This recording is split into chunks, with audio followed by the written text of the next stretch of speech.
આશયથી પણ પાપને બદલે ધર્મ કરે તે સારું જ છે ને?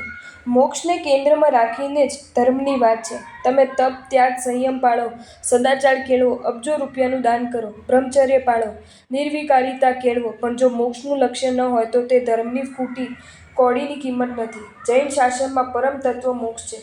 આ જ ધર્મ કરીને જો 84 લાખ જીવયોનીમાં ફરવાનું હોય તો પછી ધર્મ કરવાની શું જરૂર? જે ધર્મ તમારા અને પરના આત્માનું હિત કરે તેવો જ ધર્મ જોઈએ. જેને આત્મકલ્યાણ સાથે મતલબ નથી તેનો પહાડ જેવો ધર્મ રાઈ જેવડો પણ નથી.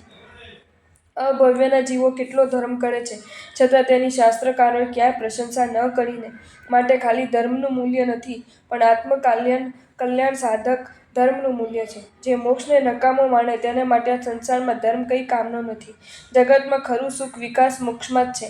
હવે તે જેને જોઈતું નથી તે વ્યક્તિ ધર્મના શરણે જાય તો તે શું કામ જાય છે? તે જ પ્રશ્ન છે.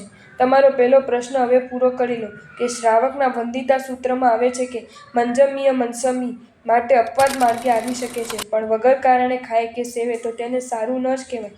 જૈન શાસનમાં અપવાદ માર્ગ બધી વાતોમાં આવશે, પણ અપવાદ માર્ગને ખૂબ જ ગંભીરતાથી સમજી વિચારીને તેનો ઉપયોગ કરવાનો છે.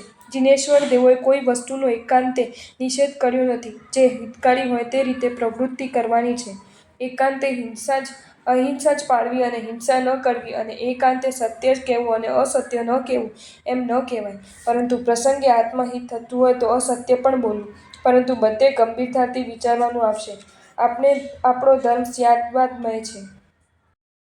જો તમને આ વિડીયો ગમ્યો હોય તો આ વિડીયોને લાઇક કરો અને શેર કરો, અને આવા જ નવા વિડીયો જોવા માટે જૈન ફેક્ટ્સ એન્ડ સ્ટોરીઝની ચેનલને સબસ્ક્રાઇબ કરો.